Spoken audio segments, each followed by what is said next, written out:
Yeah, we were sitting here for the last 20 minutes talking about movies and my conversation with Pete Canonas. And yeah, Pete and I started going down that rabbit hole of like, because I mean, I'm not as good as the up-to-date stuff, and I don't watch any shows. So if you start talking about Netflix series or Amazon or any of it, I just don't watch any of it. But 80s, 90s, I can talk about it all day long, all that stuff. Yeah, we should have recorded the last 20 minutes. It's a shame. Story of our lives. The best stuff is never seen. And it all started because at the end of the Pete Quinones podcast, began talking about movies, and he asked you if you'd seen F1. And I just saw it like 2 weeks ago, and I highly recommend it. If you have any kind of affinity for any kind of racing, it's at least at the level of Ford versus Ferrari, if not better, better. But you can tell the budget was unlimited on filming, no CG. It's like real Formula One stuff. Cameras on all the cars everywhere, just, wheel to wheel, 200 miles an hour in turns. It sounds like it's just a racing movie, but it's a Brad Pitt, kind of an outcast, autistic, can't hold a family, can't hold a job, but he can race cars. And somehow he winds up in F1 as an old man. So it's a highly recommended film. And that's what we spent the last 20 minutes talking about, Tarantino films and, and all the other great movies. But watch that film before it goes out of the theaters, because if you just see it the first time on your home television, you cheated yourself, because the budget is, the huge budget for that film. To appreciate it, you got to be sitting in front of a movie theater screen. This episode is brought to you by McIlvaney Financial Group. Their advisors bring a depth of knowledge and experience that allow them to serve their clientele with care, ensuring their financial needs are met now and in the future. Personally, I'm not saying cash is worthless, but you can see what's happening. It's worth less every year. Gold is the opposite. Click on the promo link in the show notes or go to www.mcilvaney.com/coffeeandamike. Yeah, I just talking to you about it. I'm like, I gotta go see it this week, and I don't know if Hollywood is figuring it out and making the pendulum is swinging back, because Critical Drinker just did a thing about the Naked Gun reboot, and not to spend an hour talking about movies, but he was like, comedies, maybe they're allowed to start being funny again, and it's okay to insult people, and I might go see that. Yeah, it's questionable. I mean, this whole thing with what's her name, Sydney Sweeney, the Eagle, what is it, Eagle Jeans? American Eagle. Right. That whole thing is like, well, anybody, my age, that every car commercial was, every sports car, muscle car was sold with like a beautiful blonde laying on the hood. That was just like, that was advertising until the woke era. So we're seeing the pendulum swing back, and we're seeing, you can now openly mock trannies. I mean, I was banned many times from Facebook before I nuked my account there. I was and on X for just writing the letters tranny that could be referring to a car transmission. The AI would just see that you wrote the word tranny and give you a 30-day suspension. Not, along with anything to do with the the jab or that disease that popped up in 2020. If you mentioned that on a YouTube video, the YouTube video would be nuked. Mm-hmm. So the pendulum is definitely swinging.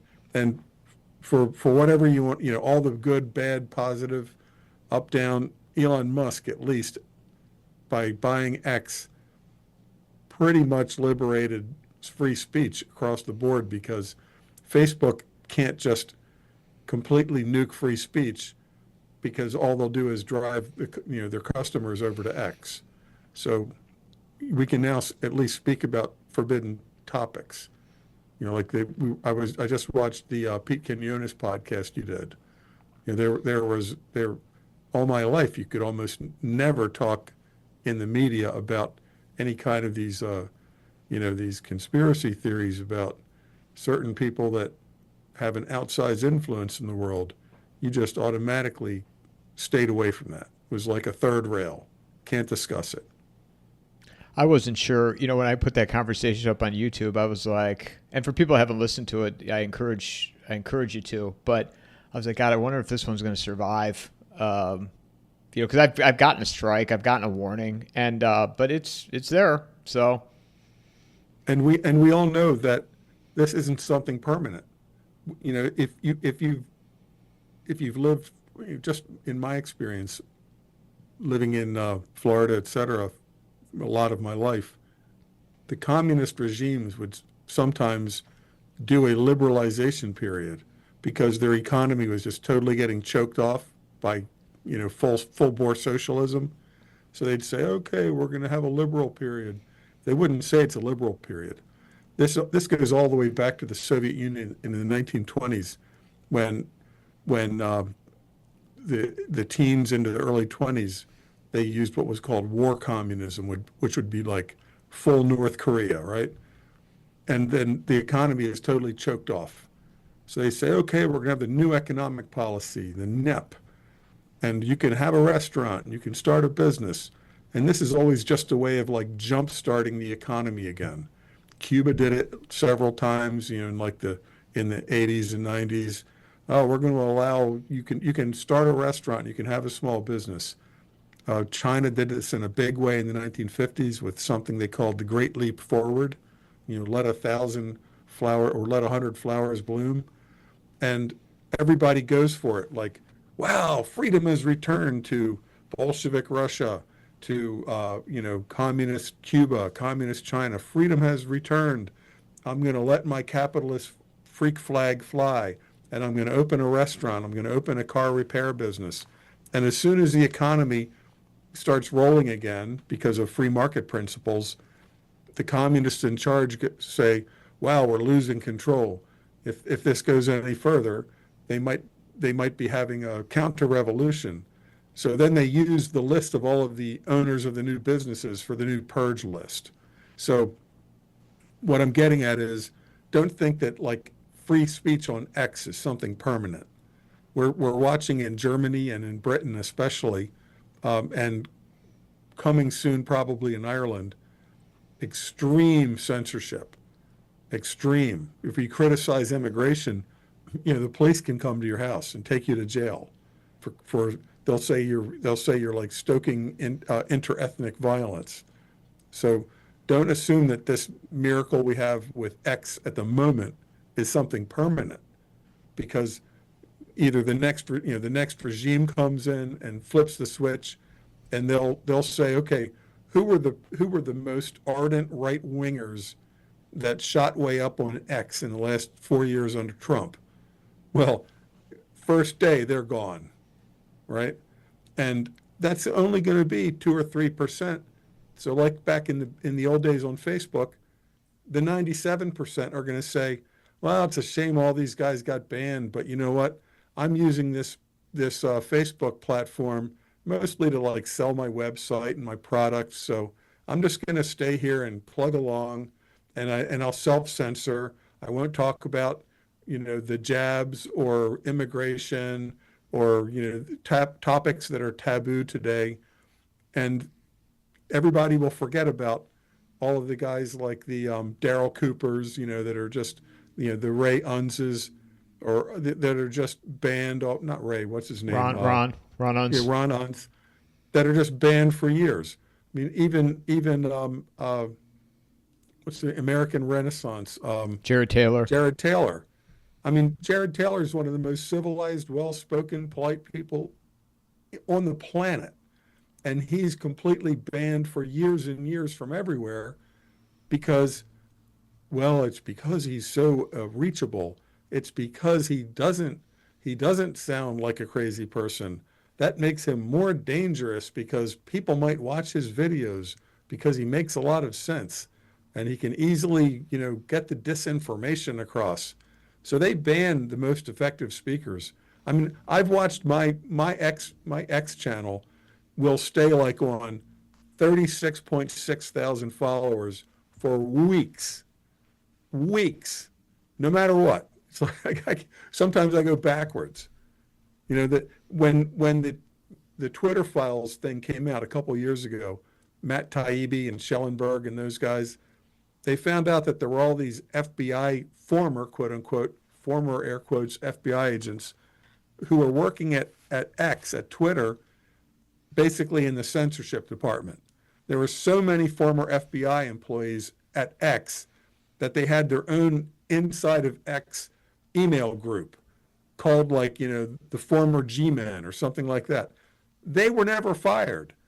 You know, everybody knows they fired all those useless, silly girls that were like making TikTok videos about how they spend all day at X walking around, going from the you know, the latte bar to the yoga studio, check a couple emails, and then they go home. They were all fired. 80% were fired. And it's like, yay, look, it shows you can fire 80% of these people and X will be better than ever. You know who they didn't fire? The moderators in the former FBI category. They're still there. So they're right now, they can dial they can dial the throttle meter up, you know, the suppression meter. They can say, okay, we'll let Matt Bracken get over 55%, but in next year they can go, whoosh, you're back to 1%, right? You're back to 1%. It's how it works. So don't take for granted free speech. They can turn it up, they can turn it off. I mean, if we've learned anything in the 20th century, the Bolsheviks did it, from war communism to the new economic policy to the purges. You know, the NEP, the new economic policy, was, we've got no economy. Let's trick these fools into thinking that they can start businesses. As soon as it takes off and we've got an economy again, purge them. Same thing in China, same thing in Cuba. Every socialist country does this. Don't mistake free speech for a permanent state. So everybody should have a backup plan for communication, somewhere that's going to be outside of control, which I don't know where it is. Because a lot of the people that I follow, they're still being debanked. You know, they're being kicked off of of payment platforms. No excuse given. You know, so this throttling, the suppression, it doesn't go away. Sometimes it just goes into different directions because everybody's looking at X. But you know, meanwhile, you can't get a payment. People have to, like, send you a check. What do you think of? Have you been following the Tucker, Candace Owens, Fuentes stuff? Oh yeah, I watched that. Did you watch Fuentes and Candace Owens, and then Candace Owens and Tucker, and then Fuentes' response? Actually I watched Fuentes on Alex Jones, and I was very impressed. That was like a couple hours. I did not see the Candace and Fuentes, but I did see the Tucker and Candace. And you didn't see Fuentes' response to Tucker and Candace? No, but neither did I see Candace and Fuentes. I saw Alex Jones and Fuentes, okay, and I saw Tucker and Candace talking about it, which also the Tucker and Candace also had a lot of good stuff on Epstein and other subjects. It wasn't just about. Don't think that the Tucker and Candace thing was just about Nick Fuentes.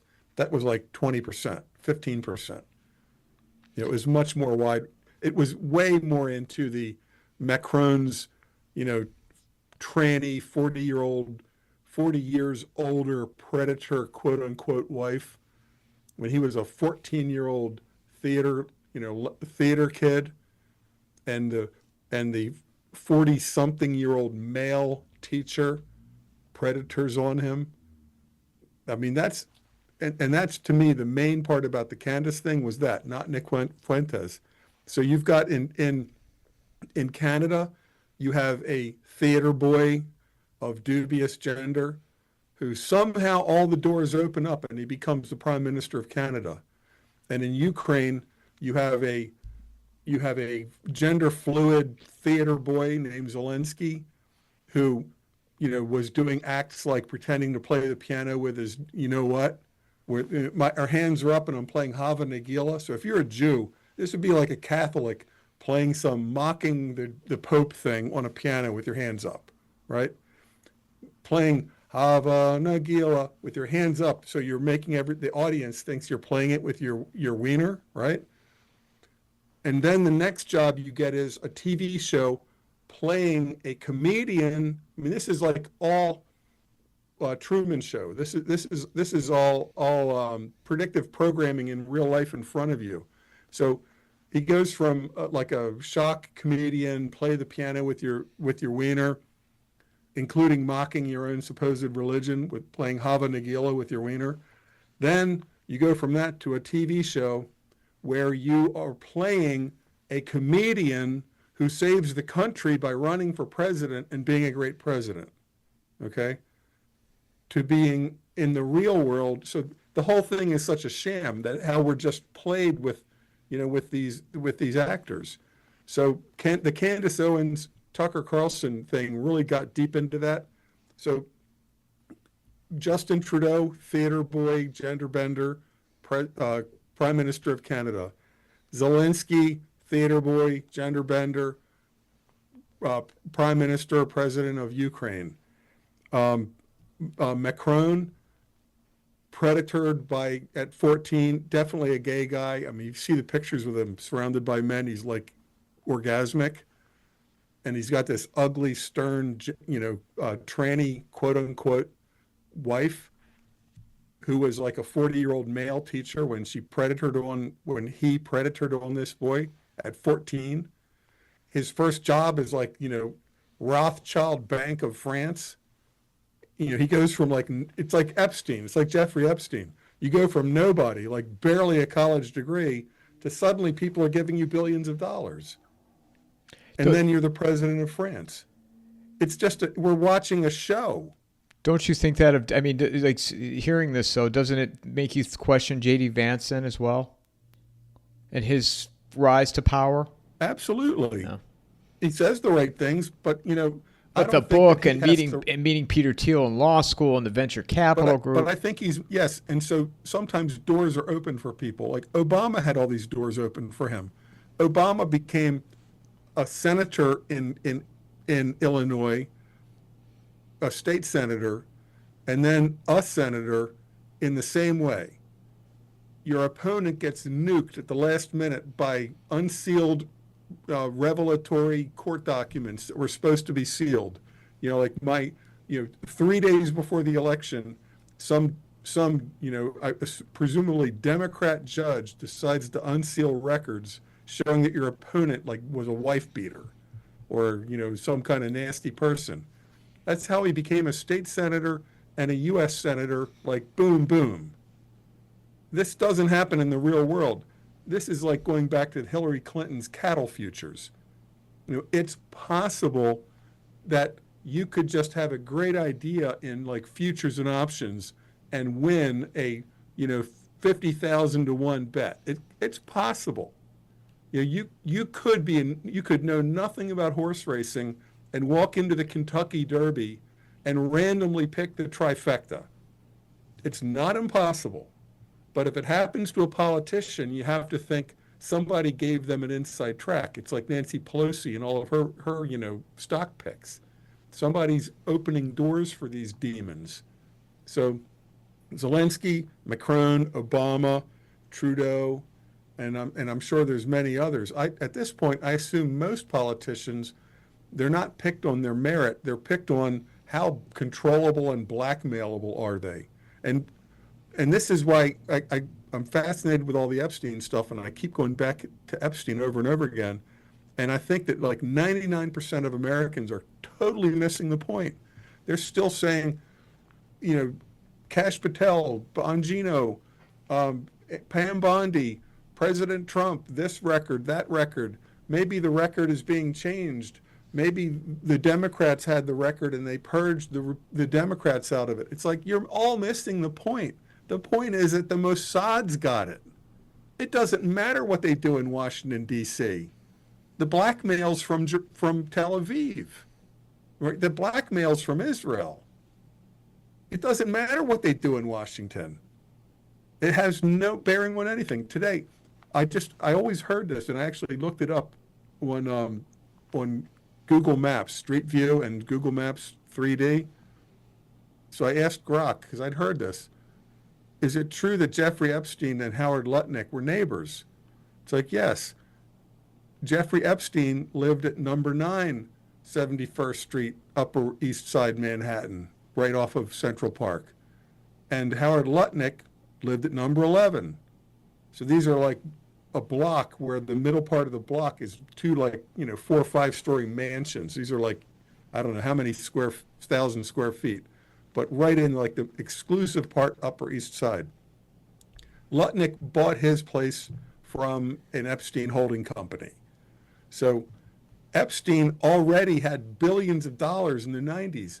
Where did he get it? The man who had the what's his name? I forget his name, but he was like half of the clothing stores in all the malls, like the Gap. Les Wexner. Yeah, Wexner. They're all his companies. Yeah, And limited yeah, and just half of your mall. So he just up and decides, like in his 50s or 60s, to sign over his entire power of attorney, total power of attorney. I'm worth 10 billion. Now you're in control. You can, turn it into cash and burn it. Whatever you want. It's yours. It's yours, young Jeffrey Epstein. It's never been explained. Why would somebody do that? But it seems coincidental that Jeffrey Epstein's modus operandi was, filming, videotaping blackmail. And what a coincidence. The current Commerce Secretary, Howard Lutnick, and he's got a, very compelling, interesting story, 9/11, heart attack, major surgery on the heart. I get it. It's a very compelling guy. He's like a wingman for Trump. You see him right behind Trump and so many of the, on the airplane and everywhere else. Howard Lutnick lived at number 11, East 71st Street. They shared a common wall. So how hard is it to put a door into a common wall? I mean, you're sharing a common wall on like 5 or 6 stories, right? How hard would it be to have, you could have like a kitchen pass through. You could have one chef with a kitchen for both. They shared a common wall for like 15 years. And this is it's just a coincidence. Think nothing of it. So this is the current Commerce Secretary, full cabinet member. Things like this don't just happen. It's just, I could walk into a bank and nobody's looking and I just roll a wagon full of money out of the vault because everybody was looking the other way and the cameras were off. But in the real world, you just have to say that the fix is in. And I don't understand why for the last, since the whole 12-day war that Trump's calling it, we've just been bending over backward for Israel. Whatever Israel wants, they get. You start a war, a sneak attack war that you can't finish, don't worry, we'll send the B-2 bombers. We are obviously not in control of our foreign policy. And I have no idea how many politicians at home are under blackmail control, but it has to be a lot. And I think that the reason why Trump went ballistic on the whole question about the Epstein files is Lutnick was his neighbor. They shared a wall for 15 years. You're telling me they didn't on Google, it says, I put the two addresses, number 9 and number 11, East 71st Street, and you can do like driving directions. It says 49 feet, 1 minute, walking. That's if you went down to the sidewalk and didn't go through one of the doors you had put in. And we're just supposed to not notice. So the whole thing about Epstein, it's not what they're going to do at the FBI or the Department of State or the Department of Justice or in the White House. It's what they're doing in Israel with it. They've got the stuff. That's why Trump's jumping around, doing their bidding. And I'm not saying Trump is under blackmail control, but if let's say Howard Lutnick is under blackmail control, other members of the cabinet and important people, it'll pretty much, if the true story of Epstein is that this is at the blackmail, the sexual, underage girl rape blackmail level, if it turns out that this is a Mossad operation, I'm assuming that at the financial level, it's a CIA, NSA, FBI operation, right? Because he's got billions of dollars that can just flow anywhere like a slush fund. But at the underage, predator, girl rape, blackmail level, if this is a Mossad operation, and that's how they're controlling American senators and business tycoons, and it turns out that this is what it was, there are people who are extremely invested in the entire, Israel's our greatest ally narrative. What's that going to do to evangelical Christians that think Israel is like the direct descendant of Moses, the Moses Israel? And they're the chosen people, and we have to have Armageddon. So no matter what Israel wants to do, we're behind it. If it turns out that one of the things they had to do was a 20-year rape operation for blackmail, if that's our greatest ally. I mean, it just strikes me as a bit of a coincidence that the current Commerce Secretary shared a wall with Jeffrey Epstein during the whole blackmail operation. But they didn't know each other. It's just a coincidence. But this is where nothing makes sense anymore. But I guess I'm attempting to make logic of something. I don't know why, because again, everything is just such a clusterfuck these days. But Trump knew all this coming into it. And not that we can get into his head, but he had to have known. He's seen what's there, what's in these quote unquote files. Did he? You wonder if he thinks people are just going to forget. I think, remember, they just quote unquote, found these burn bags with the more recent revelations about Russiagate. A burn bag, for anybody that doesn't know, it's like a heavy duty brown paper supermarket bag, but thicker and heavier. And back when most of the top secret stuff was being printed, you took all these classified printouts and you would shove them into a burn bag and then fold up the top and staple the hell out of it. And it was marked all over, printed on the outside that it was for burning. So the person who is supposed to make the burn bag run has to be somebody like with a top secret SBI clearance that puts these things in a vehicle and takes them to an incinerator and in front of witnesses watches it all burn, physically burn, so that those top secret documents are now erased from humanity, certifiably witnessed that we burned it. And of course, we're talking about like the 80s and 90s when the internet was just coming on. Now, electronic stuff is much more long-lasting and significant. But back in the day, people were typing things and teletypes. The primitive pre-internet was called teletype, where a machine would physically, like a typewriter under manual control, recreate a document, a military or intel message from one command, sending it to another command, but nowhere in the middle is it preserved anywhere. It's like a phone conversation. So most of what you had that was top secret at SEAL Team or wherever was in these paper documents. So you put them in burn bags when they were excess or not required, because physically storing them meant putting them into a vault, like a skiff with physical security. So as much as possible, you burned whatever you didn't need. This is what a burn bag means. So when they find burn bags at the FBI, that's in essence saying that there was a whistleblower that didn't burn these things. If they were put in a burn bag, they were supposed to disappear like 10 years ago. Somebody at the FBI said, I'm not going to be a good soldier and destroy the evidence. I'm going to stash this evidence somewhere else. Somebody made a decision not to burn the burn bags. Okay.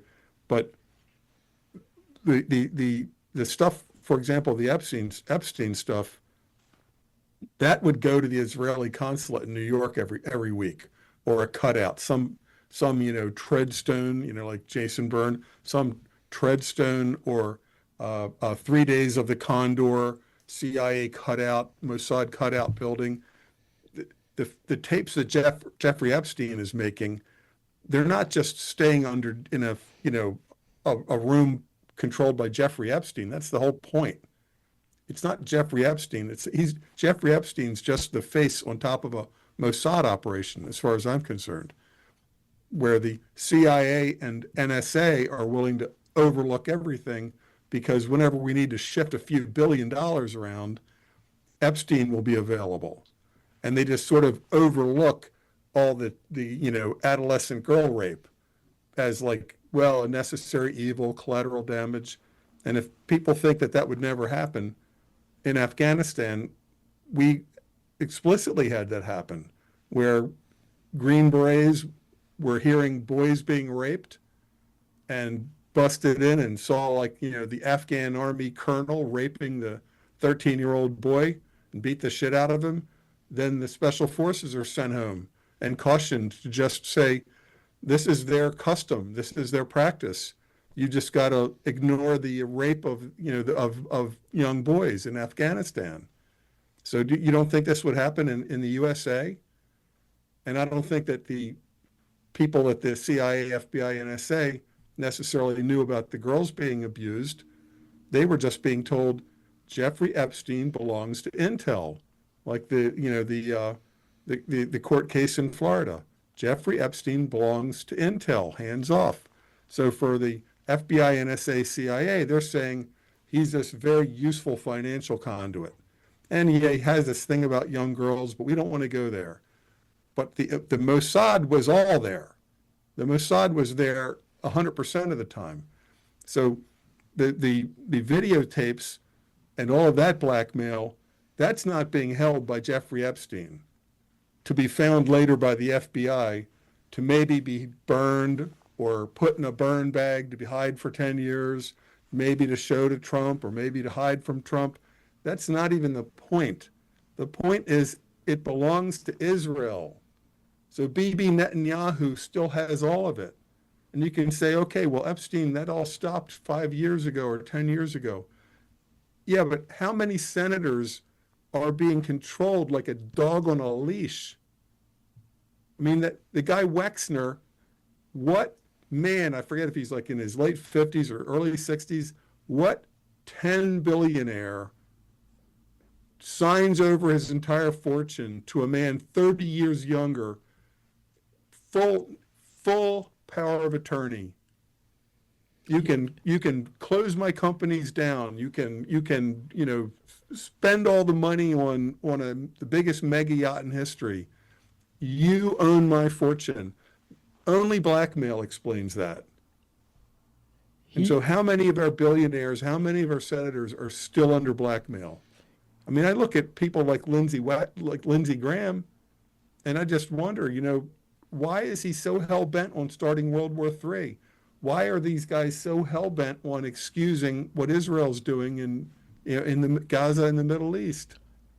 What do you think about that? What's circulating around X today with the Trump admin to withhold disaster funding for cities who boycott Israel? First of all, my first thought was, is that valid?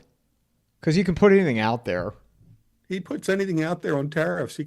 No, but I mean, is that from the administration? You think? I mean, like, it's not. It has no validity of law. You can say, well, it's a de facto executive order. The king has spoken. Let it be done. Right. So Trump will say tariffs on this country will be 50%. Then the next day he'll say, well, I'll give you 30 days and maybe it'll be 15%. So nobody knows, because none of this is law. But it just goes to the fact that Israel is controlling us. And my analogy is an organ grinder and a monkey. And the organ grinder is a giant, like Andre the Giant, right? He's huge, he's strong, and he's not that smart. And the organ grinder monkey is like the vicious little monkey from Indiana Jones, the original Indiana Jones movie. So you would say, well, look, the organ grinder weighs 500 pounds, and the organ grinder monkey weighs 5 pounds. Okay. and they're connected by a leash. But in reality, the organ grinder monkey is controlling Andre the Giant. So the organ grinder monkey can, bite off somebody's finger in the audience and then run back to Andre the Giant and say, help, help, they're going to hurt me. My eternal enemies are hurting me. Yeah, you just bit somebody's finger off in the audience. They want to stomp you. So you run back to Andre the Giant. And Andre the Giant didn't you see you bite the finger off or doesn't want to hear about it. So yeah, we're in a very sick pathological relationship with Israel right now. And that's why Epstein is so important. And it's why everybody's missing the point. It doesn't matter what Kash Patel, Dan Bongino, Pam Bondi, it doesn't matter what they think. All the blackmail tapes are in Israel. That's why the vicious little organ grinder monkey is controlling Andre the Giant. Every time the little monkey bites somebody's finger off, he runs back and jumps on Andre's shoulder, and Andre runs out and curb stomps the guy. Do you think this has been being done intentionally to create more divide amongst the people in this country? I think Bibi Netanyahu is an extremely dangerous and evil man. I think that a lot of Israelis are looking at this. Every time he's about to go to, his court cases are about to be elevated. Now, some right-wing Likud Jews will say, oh, it's just like Trump being sued for lawfare. It's all unjust. All of his trials are unjust. But the fact is, back in Israel, every time Bibi's about to go into the dock for another level of his trials, there's another emergency. And he gets to declare another, it's like Zelensky. Oh, I can't have elections. No more elections. Just rule by decree, rule by emergency. And this has been going on since October 7th. And I'd listened to the Pete Quinones and other videos, your podcast with him. There is absolutely no way that Israel didn't know this was happening. Israel founded Hamas. If the Palestinian Authority would have been unified under the PLO in the West Bank and in Gaza, then Israel would have had a strong, unitary, Palestinian opposition to deal with. And so they created Hamas in Gaza so that the Palestinians would always be split. There would never be a unified Palestinian leadership, governing organization that they would deal with. They could always play off the West Bank PLO-led people versus the Gaza Hamas-led people. The Israelis created Hamas. That border is, it would be like, theoretically, I could walk into Fort Knox on the day they were doing the audit, and everybody was looking the other way, and I just roll out, a wagon of gold bars. It's possible. I could win the trifecta at the Kentucky Derby. It's possible. It's possible. All the cameras on the Gaza border weren't working that day. They were all. It's like when the J6 pipe bomb thing happened, and all the FBI said, what happened? The Secret Service, they said, we were changing our servers that day. So all the video from J6 was lost because we were changing our computer servers on J6. I wasn't born yesterday. Anybody that will hear that and go, well, that sounds reasonable. What a coincidence. They were changing their computer servers on J6, so there's no video of the pipe bombers. It was all lost. Okay, next story. So the October 7th in the Gaza, there are whistleblowers. It's very difficult because they take their lives into their hands and their reputations into their hands. But absolutely, the Israelis knew about October 7th coming. And as far as I'm concerned, they may have had plants in Hamas, which they founded, that instigated it. But you have to look at who benefits, cui bono. So you have this diabolical, horrible October 7th. It justifies everything Israel's done for the last 2 years, everything, Syria, Iran, Gaza, Lebanon, pager attacks, bombing the crap out of Beirut. All they have to do is say, October 7th is why we're doing it. So Quinones was saying, it makes no sense. All they had to do was sit back and play the victim like they always do. They just play up how sad October 7th was. Pete Quinones.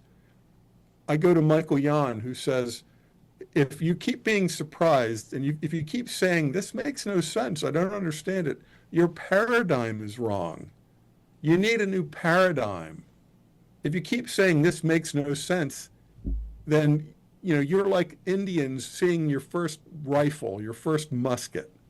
You're saying, this makes no sense. I saw no bow and arrow. And the brave next to me suddenly had a hole in his chest. And there was a boom over there. Well, you better fucking figure out guns real fast, okay? Or you're going to be gone. You better figure out the boomstick thing. So if your paradigm keeps leaving you surprised, saying, I don't understand, this makes no sense. Why would Israel, Matt, why would Israel allow October 7th? I mean, come on, man. Thousands were killed at the rave and all these other things. It's like, well, how about why would you send the Lusitania straight into U-boat alley right underneath of Ireland? Like, this is the route a U-boat will be waiting at. Why would you send the Lusitania there? Because you're making a pawn sacrifice. Generals do this in every war. Generals say, all right, Battalion X, full charge over to the right. Good luck, boys. You're going to be the main focus of the attack. Actually, the whole army's going the other way. And Battalion X, sorry about that, but you're the pawn that we're laying down on the field. You don't tell the leader of Battalion X, you're a pawn and you're going to die. You say, good luck, we'll be right behind you. And then you cross your fingers and you say, God will forgive me because for the greater good of winning the war, we have to do these things. So why would Israel know about October 7th and let it happen? Have a stand down. Cameras aren't working. The helicopters can't get in the air. You're right? And other things like the, I forget the name of the option, where they just said, every vehicle heading in this direction, shoot it. The Hannibal, is it the Hannibal Directive? Hannibal, yeah, the Hannibal option. So a lot of the casualties were when they finally, 6 hours later, when it should take like 10 minutes, when 6 hours later, Israeli helicopters in the air, they're just told to shoot all the vehicles. So a lot of the Israeli dead were shot in vehicles that were moving around. They just said, they're all Hamas, shoot all the vehicles that are moving. Whether they're Israelis fleeing or Israelis that are being taken hostage, the idea of the Hannibal thing is, if they are Israelis and they are being taken to be hostage in Gaza, just shoot them now. But they also shot up cars that were just driving anywhere, including just all Israeli refugees. So you say, Matt, that is so horrible. Israelis would never do that. They're the good guys. They're our greatest allies. They would never, ever, ever do that. It's like, okay, then what did they do in 1967 with the Liberty? That was an intended false flag. The only problem for Israel was the ship didn't sink. The ship didn't sink. But they were still able to put a complete, cone of silence over the whole incident at the time. It was just a mistake, and if you say anything else, you're anti-Semitic, and you're repeating a blood libel. So just shut up. I mean, it's been this way. It's been this way for a long time. But why do you think it's okay to talk about it now, though? I mean, do you think it's being done intentionally to divide people more, or do you think you just can't keep a lid on it? I think that global communication is becoming too global. It's just becoming too global. In America, you'll turn on Fox and it's like Hamas is so evil. We have to continue the war. We have to continue the war in Gaza until all of Hamas is wiped out. While the rest of the world is seeing a complete genocide a complete starvation, genocide. And something about starvation genocides is people don't forget them. In the 1847 era in Ireland, the British had taken over Ireland already hundreds of years before and turned the Irish into serfs on their own land, right? So all of the big farms, the big plantations were owned by British aristocrats, and the Irish were just working on them. And the Irish had like half-acre plots, with their little thatched roof cottage. And on your half-acre plot, you could grow some food, okay, for your own family. Otherwise, you worked for, Lord Lord Mackintosh, or some English aristocrat on the land that used to be Irish land. But you could grow some food on your own tiny 1 acre, half-acre plot. And the only thing that produced enough calories at that time to feed your family, because Lord so and so was paying you pence, okay, starvation wages to work on his farm that he stole from Irish. The only crop that would produce enough calories to feed you was potatoes. So when this potato blight breaks out in the 1840s and wipes out all the potatoes on Ireland, the rest of Ireland, all those vast farms owned by the English, are still producing cattle and corn and all kind of grain and pigs and sheep, and they're putting it on ships and sending it to England like everything's fine. Meanwhile, the Irish, who are trying to subsist off these 1 acre and half-acre family plots of potatoes, when the potatoes die, the Irish begin to die. Back in England, there were some English that said, this is God's will. We're watching God's hand. This is the answer to the Irish problem. In other words, the Irish will starve to death, and then Ireland can just be like an extension of Wales or Scotland. There won't be any Irish left. It's God's hand. So there was tons, 90% of Ireland was still full of food during the potato famine. Americans think, everybody in Irish was starving. Not at all. All of the land owned by the English aristocrats, stolen from the Irish, full of food, grain, being shipped to England. The Irish are starving because their tiny little family plots suffered from the potato blight. And so a century and a half later, 2 centuries later, Irish are like still pissed at the English, because in the common American thought, it's just like some weird thing happened in Ireland and a lot of Irish were starving, so they came to America. In the Irish psyche, it's not called a famine. It's called the starvation. They were starved on purpose. The English were shipping food to England all during the potato starvation, okay, which was like a genocide. And the Irish still have this is like passed down generationally. We just hate the English because of this. And it's like, well, Dad, that was like 5 generations ago. You got to let it go, man. The English of today aren't the English of 1850. But you can see what long scars this builds. So now the Israelis are doing a starvation siege. Absolutely they are. And this is Tucker had the guy Aguilar on last week, and he's going to do another one this week, because Aguilar is being attacked by all the usual suspects. He's a wife beater. He was fired. If you do something like what Aguilar did, I guarantee you the Israelis are going to find kiddie porn on your computer, and they're going to falsify some record saying that you are a wife beater. And that story will be out. This is how they play this game. It's extremely hardball and extremely evil. Is he going back on there again, Aguilar? Yes, because I've never seen this before. People actually made fake booking photos, fake arrest records to get a story out that he's a wife beater. So he's going back. So he's going back on. So he's doing a second appearance on Tucker? He's going to do a second appearance. Oh. But after the first appearance, to show the level of panic among the, Israel can nuke anybody and it's God's will, right? Because Moses is Israel and Netanyahu is Israel. And the Bible says Israel, so that means Moses to Netanyahu is the Bible. And we have to have Gog and Magog, and we have to have Armageddon, and we have to have all this. We have to have this for Jesus to come back.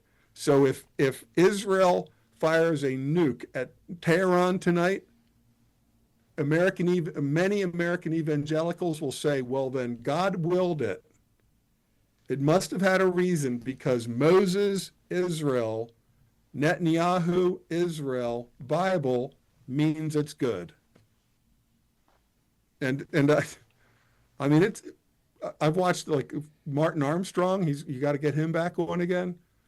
He's really convinced. We're like this is like August of 1914. The Archduke Ferdinand was just like one spark that caused it. Like Michael Yon says, it's not the sparks, it's the conditions, right? You can throw matches into a wet rainforest forever. You're not going to start a fire. But when you have a dry California forest and somebody throws a match in it, it doesn't matter where the match hits. That was 1914, August 1914. Books were written about it called The Guns of August. All of the forces are being lined up for a war. And you get into a situation where it's very hard to back down. Everybody keeps putting more and more chips into the middle of the poker table. Everybody's pushing all in, calling in loans, make more chips, push more in. Nobody's going to say, this is stupid. Why don't we all just grab our chips and take them and go home? No. Somebody is going to win that pot. That's the psychology. So 2025, August 2025 has many parallels to August 1914. The bankers are at the end of the rope. A war is the way to settle all of this because all of the books are burned. It's force majeure. It's an act of God. Nobody foresaw it. The records are all gone. In the great cyber attack of September 2025, all our records were destroyed. So just trust us. We're going to come out with a new salvation stable coin that everybody will get 10,000 new stable coin dollars.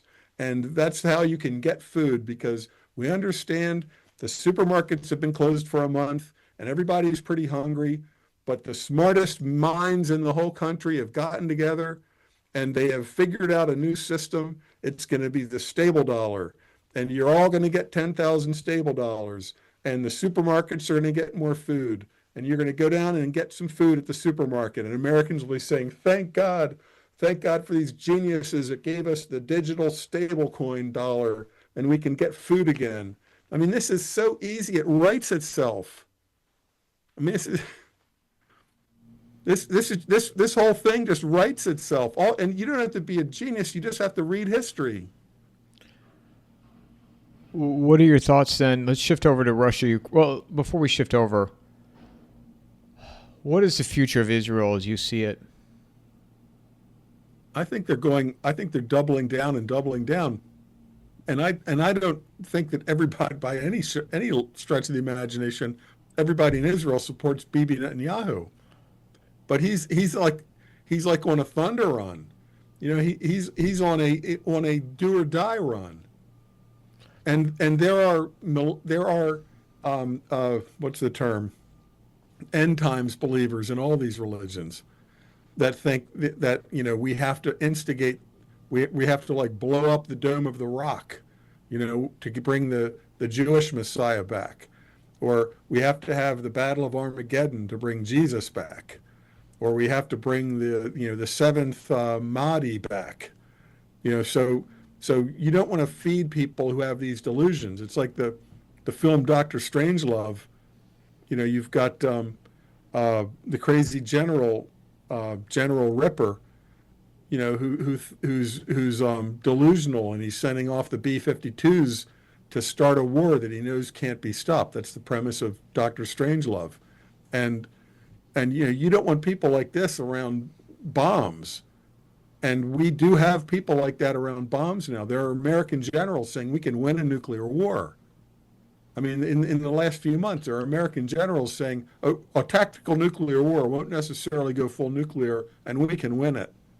It's a very dangerous period. Do you anticipate that heating back up with Iran? I mean, that was one of the things that, Matt Smith and I were talking about, because if you're following the model of the devaluation of the dollar and the decoupling from China, it almost has to, right, to cut off the oil supply from Iran to China. Like, it's inevitable. I don't think it's going to be Iran immediately, because the big transport planes have been flying from China and Russia into Iran, bringing them better air defense systems. And the tricks that Israel used in July were one-shot tricks. That you just used it. The trick of assembling drones in the country and flying them from trucks to hit air defense sites, because the truck is only a few miles from the air defense site, and the trick of getting Iranian generals to a meeting that you can then hit with a drone. These are like the pager attacks. It's a one-time shot. So I think that the Israelis thought they could actually decapitate the leadership in Iran and have some kind of an internal coup, and it didn't work. So Iran will only be stronger, and Iran's missiles, ballistic missiles and hypersonic ballistic missiles, they are able, without you going nuclear, to just basically level whatever is of value in Israel. They have a circular error of probability now of, some say 10 meters, 100 meters, but it used to be they'd be lucky to hit a city. Now they can actually hit Mossad headquarters. It's a game changer. You don't need a nuke if you can hit the actual building, right? And I don't think that they're going to that Israel will be ready to restart what Trump calls a 12-day war, because they're still getting over the last one. But I think that the neocons are still pushing full bore for a war with Russia. Armstrong thinks we're going to send that NATO is going to send troops into Ukraine. I don't know about that, but we're definitely playing brinksmanship in a game where if it goes off, it's a nuclear war. I mean, I don't understand it. I mean, Israel or Europe is kowtowing to us, acceding to all these. We'll buy all your LNG. We'll accept all your tariffs. Europe is becoming a non-player in this, and they're saying we're going to send troops to Ukraine. It doesn't make any sense, but it seems like the forces in the West are aligned in support of going to war with Russia in some way or form. Or the Iran thing, there was only a ceasefire is not a treaty. It was just, for the moment, both sides agreed to not shoot at each other. So I don't know how that's going to roll, but Israel can't, unless it goes full nuclear, Israel cannot destroy Iran. Iran can totally destroy Israel. I mean, you hit all of its power plants, you hit all of its port facilities. It's going to be starving. I mean, Rhode Island can't attack Texas. Even if Rhode Island has New York as its partner, Rhode Island can't attack Texas. That's Israel attacking Iran. Yeah, people don't realize, I don't think, how big Iran is and how many people. I mean, it's a population, I think, of over 90 million or 92 million. Right. It's 5 times as big as Germany, Japan, or Korea. 5 times as big. With surrounded by mountains, with long deserts to cross. If you put the Marines ashore in Iran, then what? You got hundreds of miles to go across mountains and deserts. And meanwhile, Iran can cut off the Straits of Hormuz and knock 20% of the world's oil out anytime that they, are pushed to the wall. They'll do that. So then what happens then with Russia, Ukraine? I mean, Martin Armstrong's been talking about the escalation. I mean, do you envision that?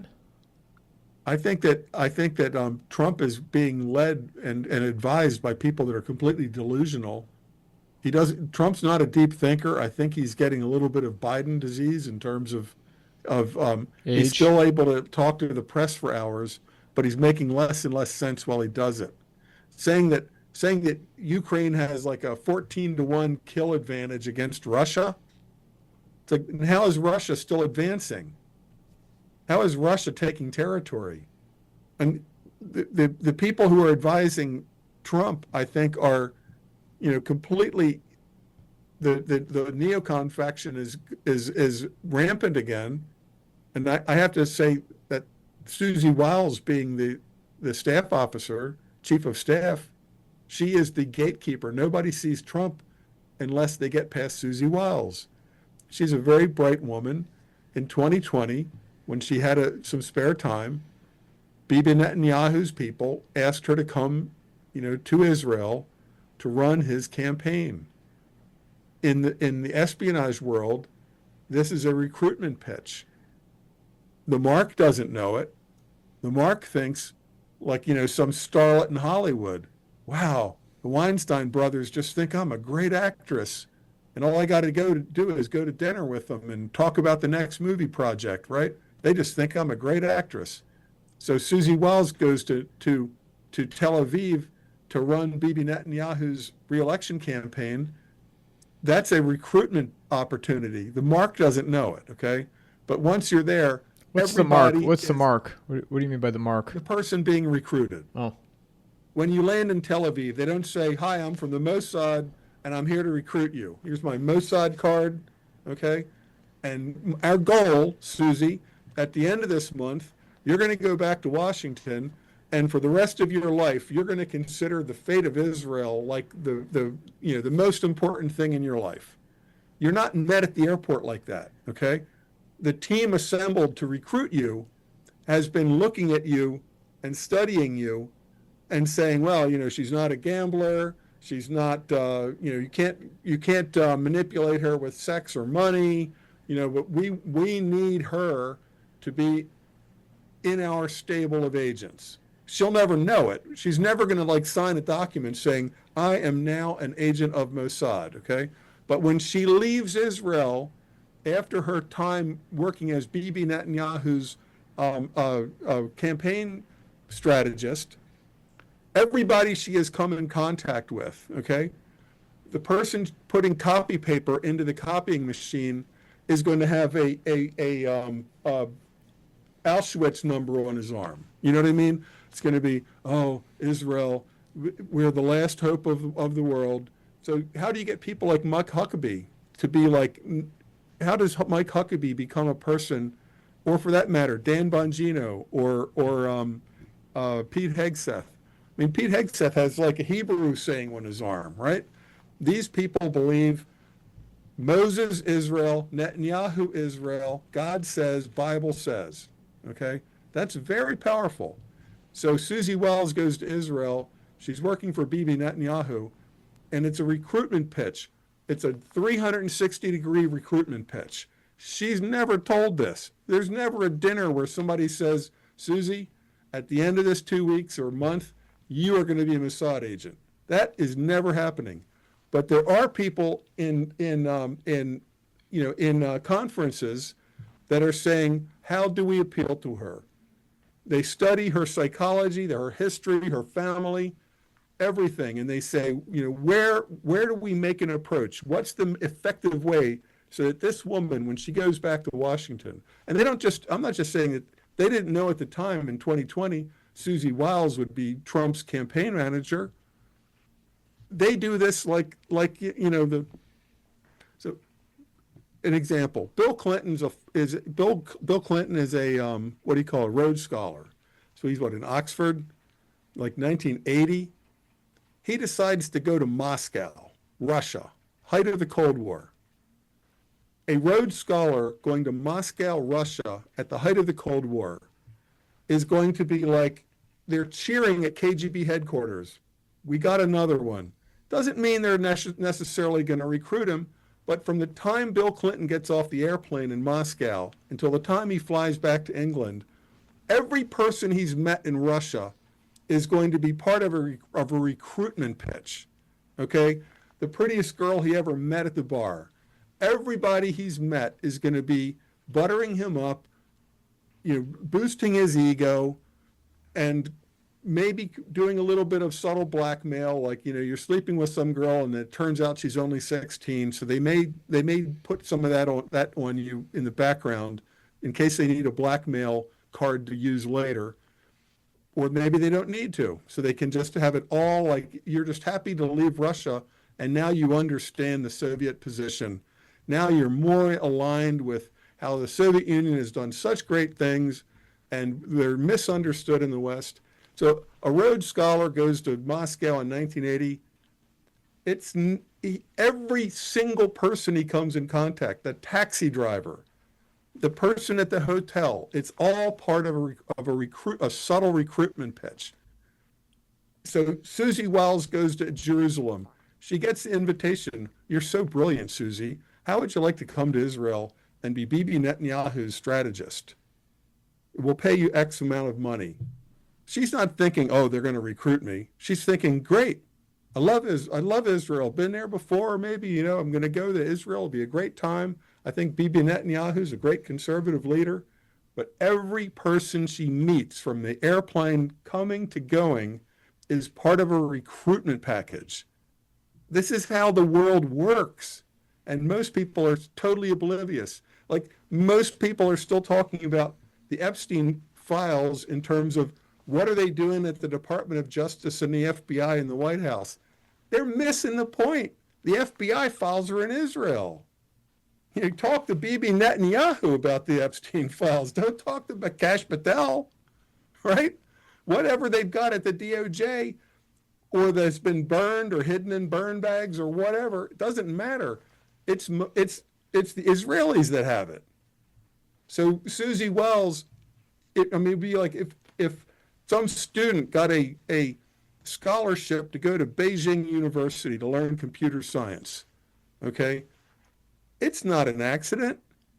You're being recruited. They don't tell you that, but while you're there, oh, you got a scholarship. You had the best essay ever recorded by the Confucius Institute, ever. The fact that your father is a senator, total coincidence. But your Confucius Institute's, Progress of China essay, it won the contest, and you got a full scholarship to Beijing U. You think and the guy will go to college like, wow, man, that was a great essay. Now I'm going to Beijing. When you come back from Beijing, you're like, I understand China so much better now. I'm going to do what I can for better relations between China and America. They've got you. That's how the world works. So what do you make of Tulsi and all this stuff with Russiagate and her putting out this information? I think she's pretty sidelined. But do you think she's taking orders and they're putting this out to distract people from what you're talking about? I think she's totally sincere. I think she's sincere based on what she said and did for the 4 or 5 years before she was brought into the cabinet, okay?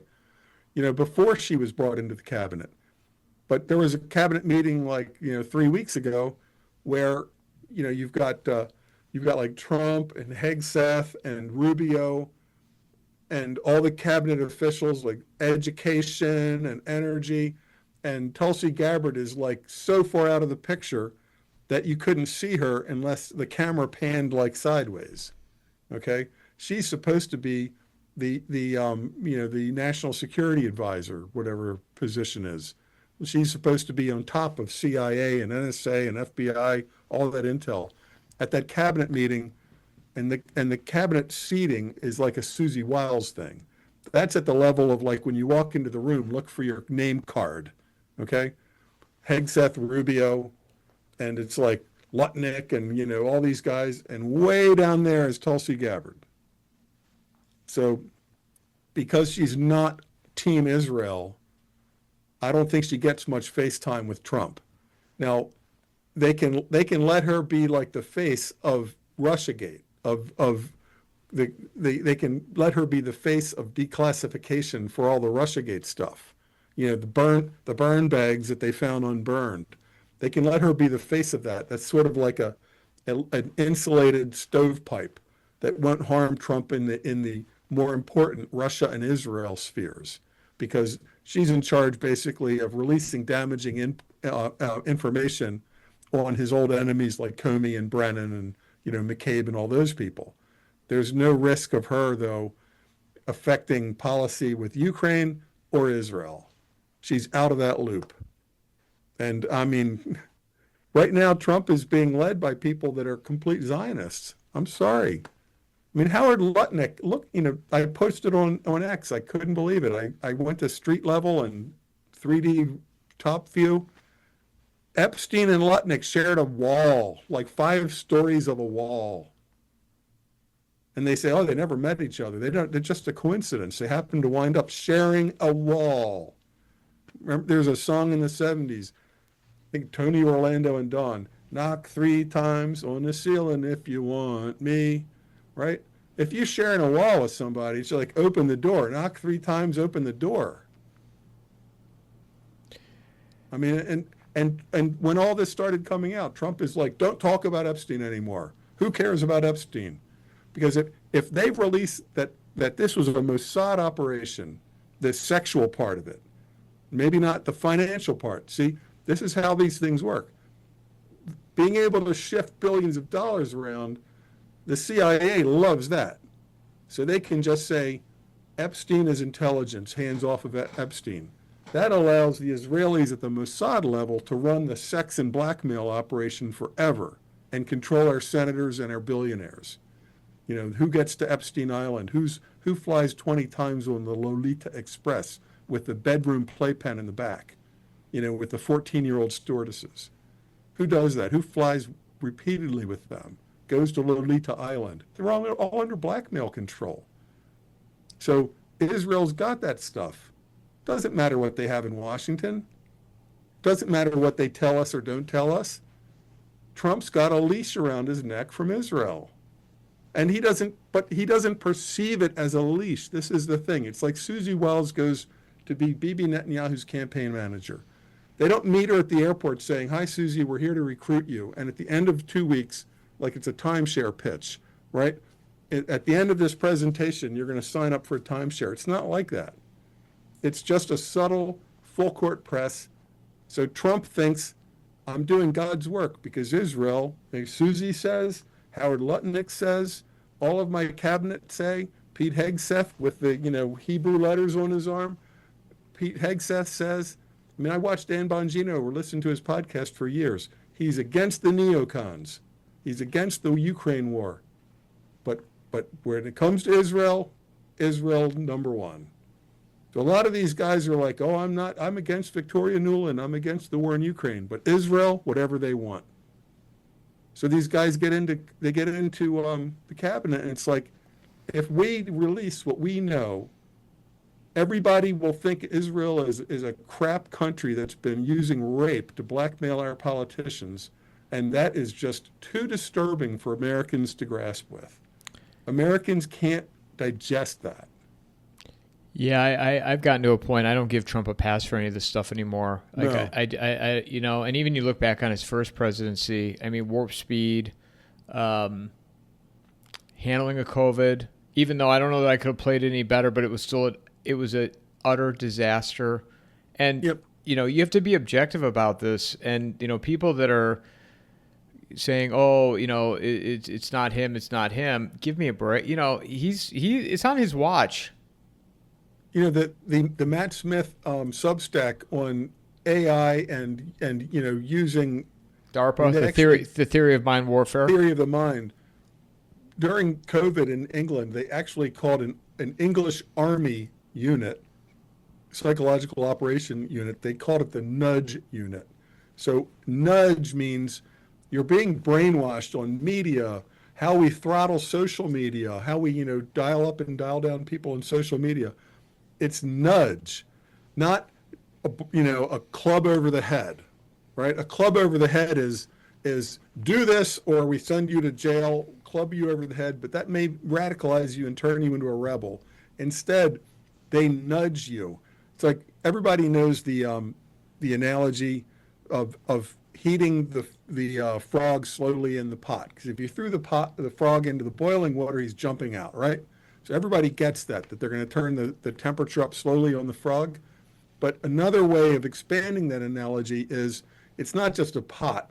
Let's say it's a confluence of streams, and you make one path of the stream warmer and another path of the stream colder. So the frog thinks he's choosing the warmer stream. The frog doesn't feel he's being controlled. The frog never feels like a billy club on the head. The frog just says, I want to go away from the cold, salty towards the warm, fresh. But he doesn't understand that people are guiding him, that there's like people running the sluice gates, that are opening some and closing some.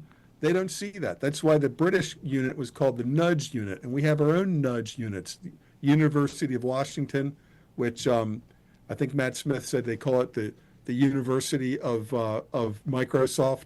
It's like 2 miles from the Microsoft campus.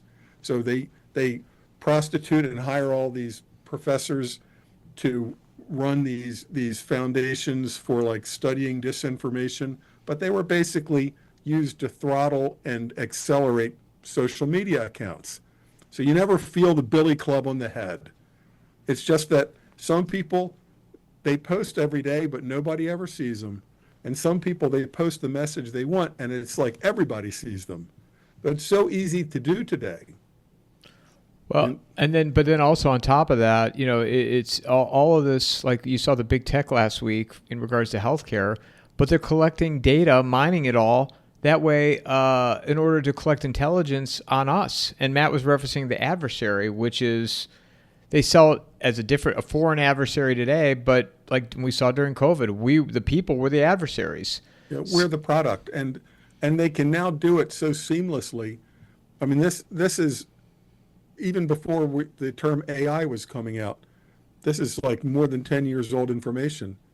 When catalogs used to just like put coupons for random products into a catalog, a paper printed catalog. As this moved into the internet, they pretty much did the same thing. Their website had like random coupons, electronic coupons that would pop up.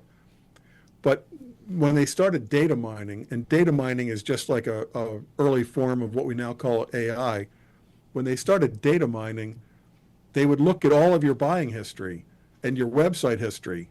So now the coupons, the electronic coupons that pop up when you visit a website are directed straight to you. And you're going like, wow, how did they know that I wanted to buy that? It's like, because they know you better than you know you.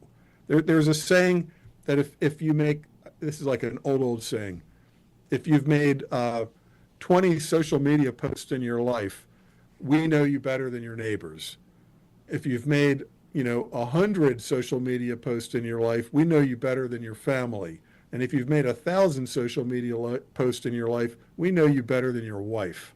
Okay, so we're all like into the 100,000s, right? So the AI Borg knows us better than we know ourselves. There's a generation being raised that will consult AI rather than making a decision, because their idea is, since the AI has seen every email I've ever sent, everything I've ever bought, every post I've ever made, I should ask the AI, Grok or whoever, should I accept the date with this person? Because the AI will be able to look at my entire social media and purchase history and make a better decision than I can. I mean, it's pretty pathetic when you think about it.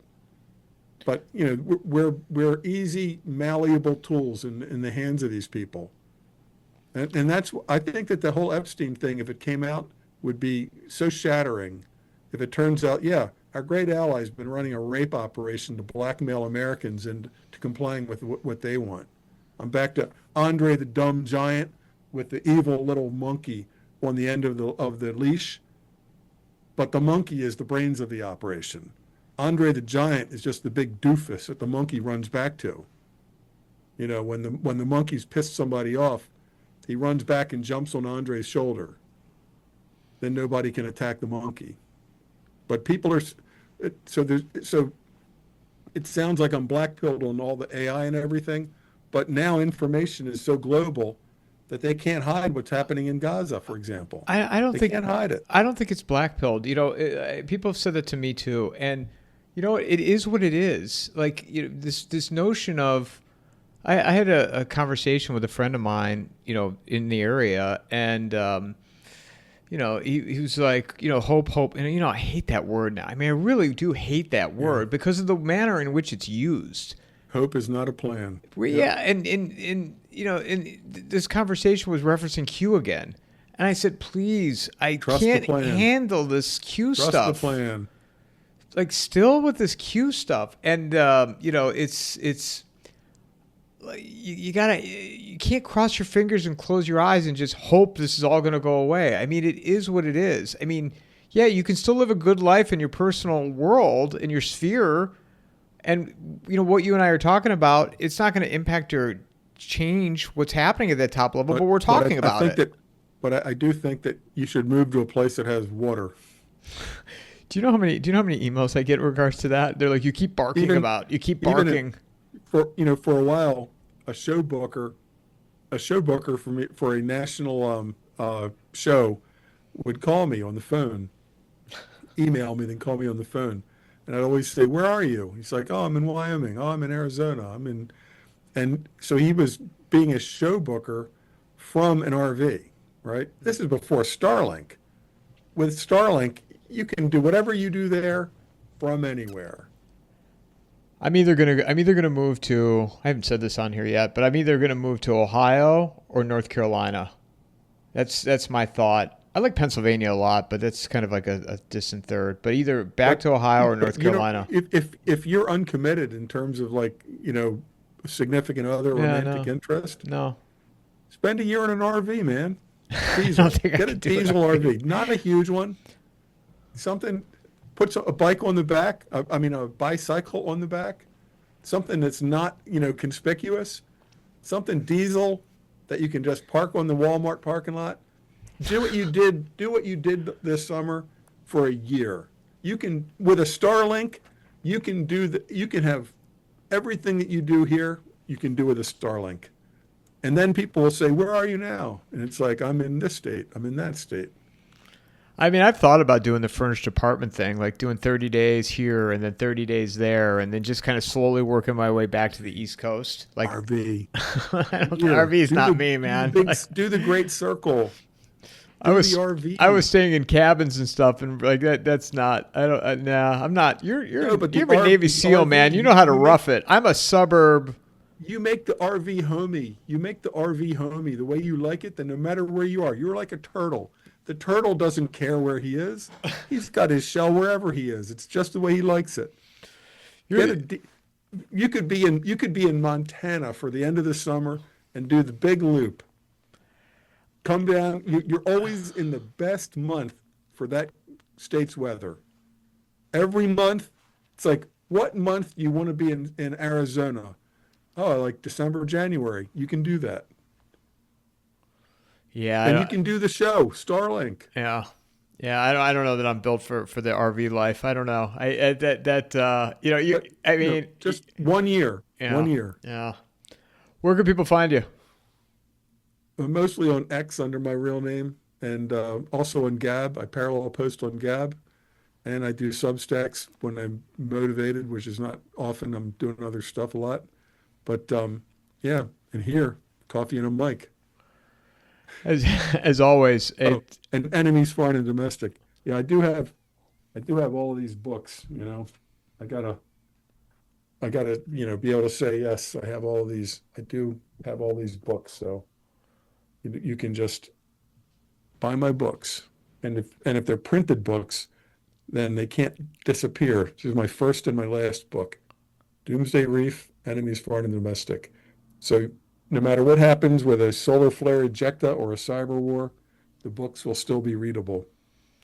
Somebody was saying to me, on X about solar flares, and they said Ben Davison, you should have him back on to talk about all that. I said. And the response was, it might help make a decision where you might move. I said, solar flares and magnetic poles are not impacting me whatsoever where I move. Because if that happens, I don't want to survive that. Well, I'll tell you what. I can't control that. Doug Casey and Matt Smith and what's her name? WW, who lives in Chile now. What's her Oh, name? Whitney Webb. Whitney Webb. They're not just in South America for the hell of it. It's like 90% of all the nuclear plants are in the northern hemisphere. And we know from volcanology that you can have like a huge volcano in, say, Iceland, or that just totally destroys the northern hemisphere, but it hardly affects the southern hemisphere. You can have a big volcano right on the equator like Krakatoa that affects both. But if there's anything that we're talking about that happens where like people aren't getting paid and not going to work, you could have 500 Chernobyls in the northern hemisphere. Nobody's got an answer. What happens to them if like nobody's getting paid, nobody's bringing diesel fuel, nobody's bringing the maintenance equipment? What happens with these 500 plants? Everything is presupposed on, don't worry, everything will be fine. All these countries will be able to run their nuclear power plants. So you got 500 nuclear power plants going Chernobyl in the northern hemisphere. You're going to want to be in Chile, Uruguay, Argentina. Just saying. And I am in northern hemisphere too, but I do have a boat. Yeah, save me a spot on the boat. A boat's very slow. It's not like you're getting on a Gulfstream jet and scooting out of there, right? But I think that people like Matt Smith, Doug Casey, and Whitney Webb, if you ask them why South America, ask them about the nuclear power plants, and then ask them about 500 Chernobyls going off, and nobody's putting a caisson over the, no country is doing a humongous effort like Japan and in Russia to cap that thing. They're just bleeding into the atmosphere for years. 500. Yeah. Yeah. Nobody's got an answer for that. It's like, well, Matt, just don't be blackpilled. Hope it doesn't happen. But a lot of these other things could end with that happening. We got generals talking about winning a tactical nuclear war with Russia. Yeah. Crazy. Yeah. I know it won't be that long before we talk again. So, thanks for coming back, and probably talk to you next week or the week after. Thanks. Mic drop.